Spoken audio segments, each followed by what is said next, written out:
Hi viewers, welcome back to Usha queen cooking channel. ఈరోజు మనం only రవ్వతోటి sponge కేక్ని ఎలా చేయాలో చూపించేస్తానండి. దీంట్లో మనం మైదాని కానీ అలాగే ఎగ్ని కానీ ఏది యూజ్ చేయమండి. చాలా సింపుల్గా అండ్ పర్ఫెక్ట్గా ఇలా రవ్వతోటి స్పాంజ్ కేక్ని ఎలా చేయాలో చూపిస్తానండి. దానికి కావాల్సిన పదార్థాలు చెప్తాను, నోట్ చేసుకోండి. ఒక బౌల్ తీసుకొని ఆ బౌల్లో మనం ఆల్రెడీ మిక్సీ పట్టిన రవ్వ ఉంటుంది కదా, ఉప్మా రవ్వ. ఆ ఉప్మా రవ్వని దీంట్లో 1 కప్పు యాడ్ చేసుకోవాలి. ఈ రవ్వని మిక్సీ పట్టి దీంట్లో యాడ్ చేసుకోవాలండి, డైరెక్ట్గా యాడ్ చేసుకోకండి.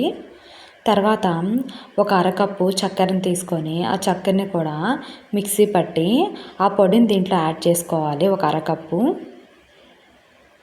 తర్వాత ఒక పావు కప్పు నూనెని కానీ లేదంటే నెయ్యిని కానీ యాడ్ చేసుకోండి, అది మీ ఇష్టం అండి, ఆప్షనల్. తర్వాత ఒక పావు కప్పు పెరుగును కూడా దీంట్లో యాడ్ చేసుకోవాలి. తర్వాత ఒక 1/2 టేబుల్ స్పూన్ బేకింగ్ పౌడర్ని దీంట్లో యాడ్ చేసుకోవాలి. తర్వాత ఒక పావు టేబుల్ స్పూన్ బేకింగ్ సోడాని దీంట్లో యాడ్ చేసుకోవాలి. తర్వాత దీంట్లో ఒక 1/2 టేబుల్ స్పూన్ వెనిలా ఎసెన్స్ని దీంట్లో యాడ్ చేసుకోవాలి. ఎసెన్స్ అనేది మీ ఆప్షనల్ అండి, మీకు ఏ ఎసెన్స్ నచ్చితే అది దీంట్లో యాడ్ చేసుకోండి.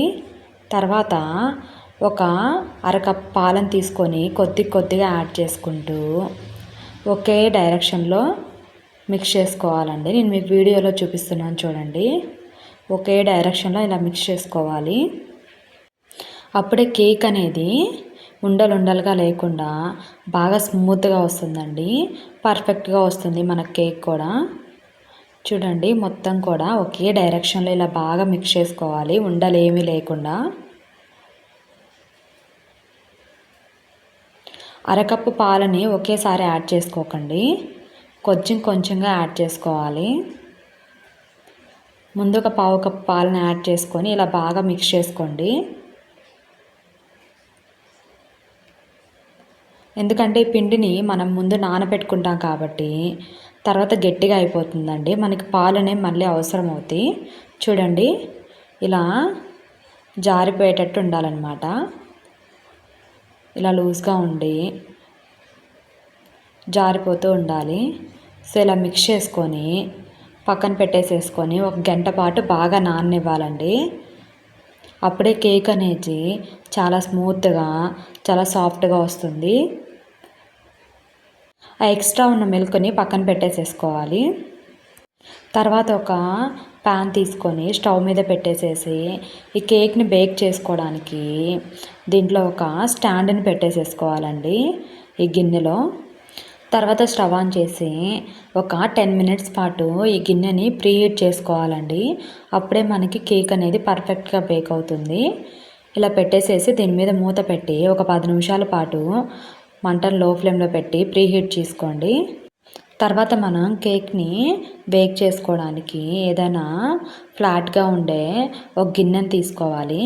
మీరు ఈ గిన్నె ప్లేస్లో మీ దగ్గర కేక్ చేసుకోవడానికి గిన్నెలు ఉంటే దాన్నైనా యూజ్ చేయండి.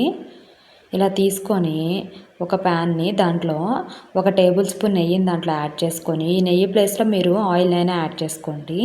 ఇలా యాడ్ చేసుకున్న తర్వాత వీడియోలో చూపిస్తున్నట్టుగా మొత్తము గిన్నె మొత్తానికి కూడా ఇలా అప్లై చేసుకోండి.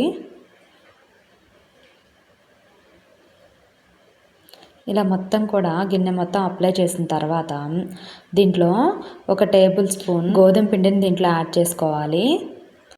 ఈ గోధుమ పిండి మొత్తం కూడా ఈ గిన్నెకి పట్టేలాగా నేను వీడియోలో చూపిస్తున్నట్టుగా బాగా స్ప్రెడ్ చేసుకోవాలి. ఈ గిన్నె మొత్తానికి కూడా ఈ గోధుమ పిండి అనేది పట్టాలండి.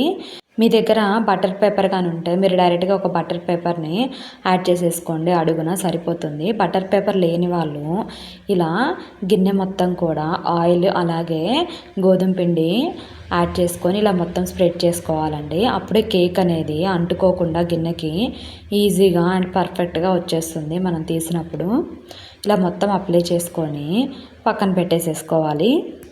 ఇప్పుడు మనం ఒక 1 అవర్ పాటు నానబెట్టుకున్నాం కదా, ఇందాక కలిపి పెట్టుకున్న మిక్చర్ ఉంది కదా, కేక్ మిక్చర్, దాన్ని మీకు చూపిస్తున్నాను చూడండి. ఇలా 1 అవర్ పాటు బాగా నానిన తర్వాత చూడండి ఎలా థిక్గా అయిపోయిందో.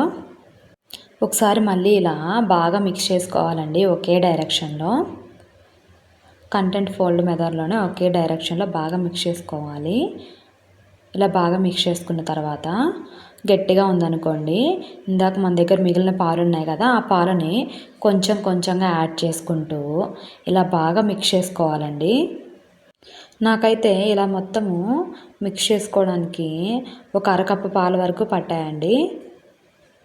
చూడండి, ఇలా ఉండాలి కన్సిస్టెన్సీ అనేది.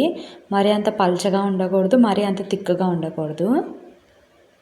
వీడియోలో చూపిస్తున్నట్టుగా ఉంటే సరిపోతుందండి. ఇలా రెడీ చేసి పెట్టుకొని ఇందాక మనం రెడీ చేసి పెట్టుకున్న బేకింగ్ గిన్నె ఉంది కదా, ఆ గిన్నెలోకి దీని మొత్తాన్ని కూడా ఇలా యాడ్ చేసేసుకోవాలి. తర్వాత ఒకసారి ఈవెన్గా స్ప్రెడ్ అయ్యేలాగా ఇలా ఒకసారి బాగా స్ప్రెడ్ చేసుకోవాలండి. ఒకసారి ఇలా కింద కొడితే మొత్తం అంతా కూడా ఈవెన్గా స్ప్రెడ్ అయిపోతుంది. వీడియోలో చూపిస్తున్నాను చూడండి. ఇలా ఈవెన్గా స్ప్రెడ్ చేసుకున్న తర్వాత ఇందాక మనం ఆల్రెడీ ఒక 10 మినిట్స్ ప్రీ హీట్ చేసుకున్నాం కదా, ఆ ప్యాన్లోకి దీన్ని చిన్నగా పెట్టేసేయాలన్నమాట. ఆ స్టాండ్ మీదకి ఇలా పెట్టేసేసిన తర్వాత దీని మీద ఒక మూత పెట్టి ఒక 20 మినిట్స్ పాటు మంటను మీడియం ఫ్లేమ్లో పెట్టాలి. అలాగే ఒక 20 మినిట్స్ పాటు మంటను లో ఫ్లేమ్లో పెడితే సరిపోతుందండి. కేక్ అనేది పర్ఫెక్ట్గా బేక్ అవుతుంది. మీరు మంటని హై ఫ్లేమ్లో పెట్టి కేక్ని బేక్ చేయకండి, ఎందుకంటే అడుగు మొత్తం కూడా మాడిపోతుందండి. కేక్ అనేది అంత పర్ఫెక్ట్గా రాదు. ఒక 40 మినిట్స్ తర్వాత నేను మీకు చూపిస్తున్నాను చూడండి. చుట్టుపక్కల కూడా ఇలా లైట్ బ్రౌనిష్గా రావాలన్నమాట. అప్పుడే కేక్ అనేది పర్ఫెక్ట్గా బేక్ అయినట్టు. అలాగే మీరు ఏదన్నా ఒక స్పూన్ని కానీ లేదంటే నైఫ్ని కానీ పెట్టి చూస్తే ఆ నైఫ్కి అంటుకోకుండా ఉండాలి. వీడియోలో చూపించాను చూడండి అలా. తర్వాత ఆ గిన్నెలోంచి తీసి ఇలా పక్కన పెట్టి చల్లగా అయ్యే వరకు పక్కన పెట్టేసేసుకోవాలి. చల్లగా అయితేనే కేక్ అనేది పర్ఫెక్ట్గా వస్తుందండి. మీరు వేడి మీద తీయాలని చూసినా కూడా సరిగ్గా రాదు, కట్ అయిపోతుంది అనమాట, ముక్కలు ముక్కలు అయిపోతుంది కేక్ అనేది.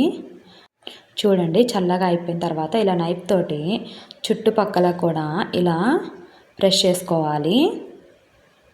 వీడియోలో చూపిస్తున్నట్టుగా జస్ట్ ఇలా ప్రెస్ చేస్తే సరిపోతుందండి. తర్వాత ఏదన్నా ఒక ప్లేట్ తీసుకొని ఆ ప్లేట్లో దీన్ని ఇలా బోర్లిచ్చి ఒకసారి ఇలా ప్రెస్ చేయండి, సరిపోతుంది. చూడండి మన కేక్ అనేది ఎంత పర్ఫెక్ట్గా బేక్ అయిందో. దీన్ని సెకండ్ వైపు కూడా తిప్పి చూపిస్తున్నాను చూడండి, ఎంత పర్ఫెక్ట్గా రెడీ అయిపోయిందో మన స్పాంజ్ కేక్ అనేది. మీరు ఫస్ట్ టైం కేక్ని బేక్ చేస్తున్నా సరే ఇలా కరెక్ట్గా పక్కా కొలతట్లో కనుక చేస్తే కేక్ చాలా పర్ఫెక్ట్గా వస్తుందండి. చూడండి కేక్ అనేది ఎంత పర్ఫెక్ట్గా బేక్ అయిందో, చూడండి ఎంత సాఫ్ట్గా ఉందో. మీరు కూడా మీ ఇంట్లో ట్రై చేసి ఖచ్చితంగా మీకు ఎలా వచ్చిందో నాకు కమెంట్ చేయండి. ఇలాంటి రెసిపీస్ ఏమైనా కావాలంటే నాకు కమెంట్లో పెట్టండి, నేను చేసి చూపిస్తాను. మీకు కనుక ఈ వీడియో నచ్చినట్లయితే ప్లీజ్ మా ఛానల్ని లైక్ చేయండి మరియు సబ్స్క్రైబ్ చేయండి. మీ ఫ్రెండ్స్కి అండ్ మీ రిలేటివ్స్కి షేర్ చేయండి. Thank you for watching.